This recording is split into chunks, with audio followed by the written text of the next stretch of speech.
Hello student, आज आपण इथे सोशल फार्मसीमधला एक इम्पॉर्टंट टॉपिक जो की जेनेटिकली मॉडिफाईड फूड आहे तो डिस्कस करणार आहोत. या टॉपिकवर मेनली 3 मार्क्ससाठी क्वेश्चन विचारला जाऊ शकते. तर टाईम न वेस्ट करता आपण टॉपिककडे वळूया.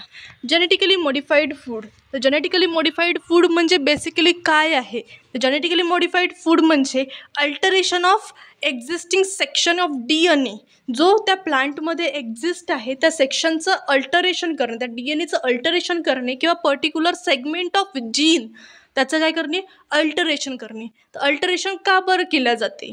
पर्टिक्युलर सेगमेंट ऑफ DNAचं किंवा जीनचं अल्टरेशन का बरं केल्या जाते? तर अल्टरेशन केले जाते आपल्याला कोणते कॅरेक्टरिस्टिक त्या प्लांटमध्ये पाहिजे आहे. जसं न्यूट्रिशनल प्रॉपर्टी इन्क्रीज करायची आहे किंवा फ्लॉवर किंवा फ्रूटचं जे काही साईज आहे, ठीक आहे, क्वांटिटी आहे, तर ती इन्क्रीज करायची आहे. त्याच्यासाठी आपण काय करतो, जेनेटिकली मॉडिफाईड फूड करतो. म्हणजे अल्टरेशन ऑफ DNA किंवा पर्टिक्युलर सेगमेंट ऑफ जीन त्याचं अल्टरेशन करून आपण काय करू शकतो, ते कॅरेक्टरिस्टिक जे डिझायर्ड कॅरेक्टरिस्टिक आहे ते आपण त्याच्यात इन्सर्ट करू शकतो. तर जेनेटिकली मॉडिफाईड फूडचं फर्स्ट पॉईंट काय आहे? Genetically modified involve alteration and organism DNA. ठीक आहे, जे काही जेनेटिकली मॉडिफाईड फूड आहे त्याच्यामध्ये काय करतो आपण, अल्टर्ड करू शकतो ऑर्गॅनिझमचा DNA. ठीक आहे, ऑर्गॅनिझमचं जे काही DNA आहे त्याच्यात अल्टरेशन करून आपण जे डिझायर्ड कॅरेक्टरिस्टिक आहे त्याच्यात आपण टाकू शकतो. Second point, this can be done by altering an existing section of DNA or by addition a new gene although. तर या जेनेटिकली मॉडिफाईड फूडमध्ये जे काही एक्झिस्टिंग सेक्शन आहे DNAचा त्याला अल्टर्ड करून किंवा ॲडिशन ऑफ न्यू जीनचं ॲडिशन करून आपण जेनेटिकली मॉडिफाईड फूड हे तयार करू शकतो. तर कशासाठी तयार करतो आपण genetically modified food? Next point पहा, a gene is code that govern how we appears and what characteristic we have.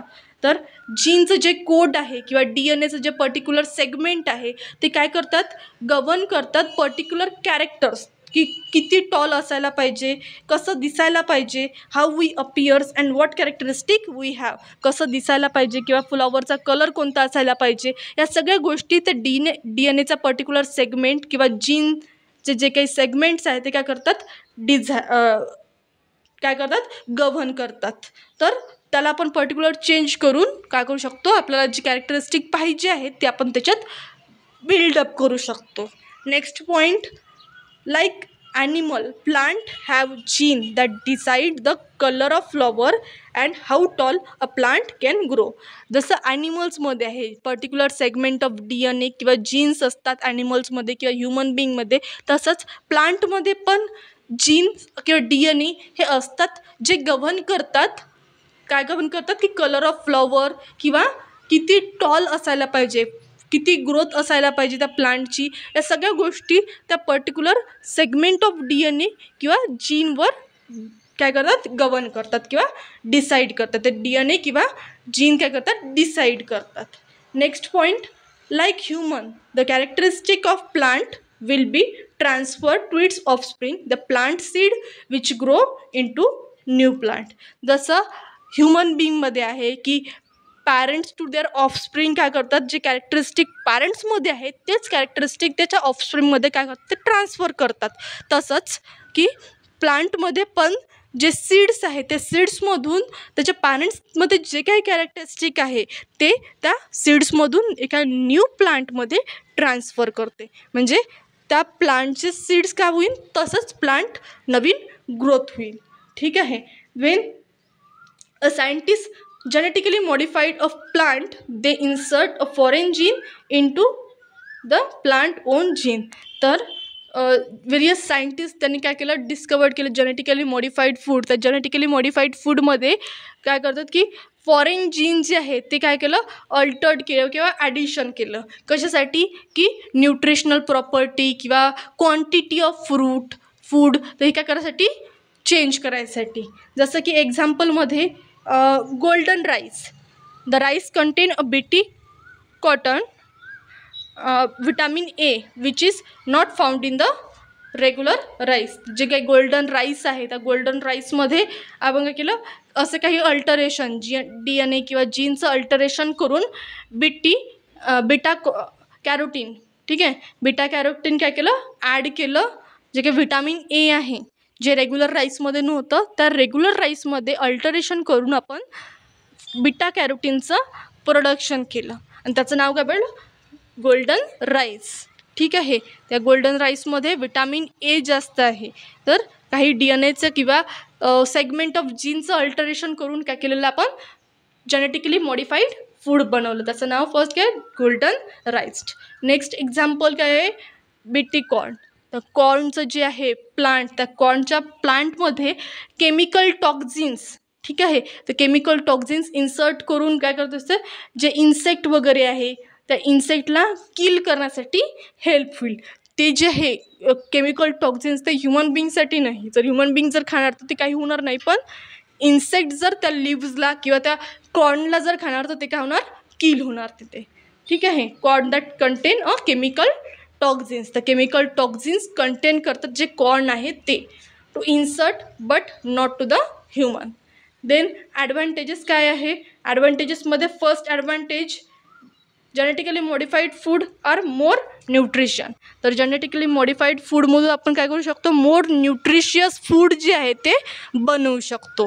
काय, ठीक आहे. तर जेनेटिकली मॉडिफाईड फूडमध्ये जीनचं अल्टरेशन किंवा पर्टिक्युलर DNAचं अल्टरेशन करून आपण न्यूट्रिशनल प्रॉपर्टी जी आहेत ते फूडची इन्क्रीज करू शकतो. सेकंड ॲडव्हान्टेजेस काय, genetically modified food are more tastier. तर जेनेटिकली मॉडिफाईड फूडमध्ये आपण मोर टेस्टियर फूड जे आहे ते पण बनवू शकतो. नेक्स्ट ॲडव्हान्टेजेस आहे, genetically modified food have longer shelf life. तर जेनेटिकली मॉडिफाईड फूडमध्ये जीन किंवा पर्टिक्युलर सेगमेंट ऑफ DNAचं अल्टरेशन करून आपण त्याची शेल्फ लाईफ, म्हणजे ते किती दिवस प्रिझर्व राहायला पाहिजे, काही त्याच्यात चेंजेस नाही झाले पाहिजे, तर ते पण आपण त्याच्यात करू शकतो. त्याची शेल्फ लाईफ पण इन्क्रीज करू शकतो किंवा लॉंगर करू शकतो. Next advantages, production cost of genetically modified food is low as compare to the regular food. तर प्रोडक्शनचा जो कॉस्ट आहे, एखाद्या प्लांटला ग्रोथ करायसाठी जो काही कॉस्ट लागतो, प्रोडक्शन कॉस्ट, तो जेनेटिकली मॉडिफाईड फूडचा लो करू शकतो as compare to the regular food. तर रेग्युलर फूडमध्ये वेरियस जे काही इन्सेक्टिसायडल्स किंवा हर्बिसाइड्स वगैरे त्याच्यावर हे करावं लागतात, फवारे वगैरे करू लागतात. पण जेनेटिकली मॉडिफाईड फूडमध्ये असं काहीच नाही करू लागत. तर जे काही कॉस्ट आहे, प्रोडक्शन कॉस्ट, ते आपण कमी करू शकतो as compare to the regular food. Next advantage, genetically modified food have a more desirable trend such as potato that absorb less fat when fried. तर जेनेटिकली मॉडिफाईड फूडमध्ये जे आपल्याला डिझायर्ड कॅरेक्टरिस्टिक आहे, मोर डिझायर्ड कॅरेक्टरिस्टिक आहे, ते आपण insert करू शकतो. जसं की पोटॅटोचं जे प्लांट आहे, त्या पोटॅटोच्या प्लांटमध्ये असं काही चेंजेस करू शकतो की ज्याच्यामध्ये फॅटचं जे ॲब्झॉर्प्शन आहे, जेव्हा ते फ्राईड करेल तेव्हा ते फॅटचं ॲब्झॉर्प्शन कमी करेल. ठीक आहे, ॲब्झॉर्प्शन कमी होणार. ठीक आहे. तर हे आपण जेनेटिकली मॉडिफाईड फूडमध्ये करू शकतो. नेक्स्ट ॲडव्हान्टेज काय आहे, genetically modified food are faster growing. तर जेनेटिकली मॉडिफाईड फूडमध्ये आपण काही जीन्सचं किंवा DNAचं अल्टरेशन करून आपण त्या प्लांटची जी ग्रोथ आहे ती इन्क्रीज करू शकतो. ठीक आहे.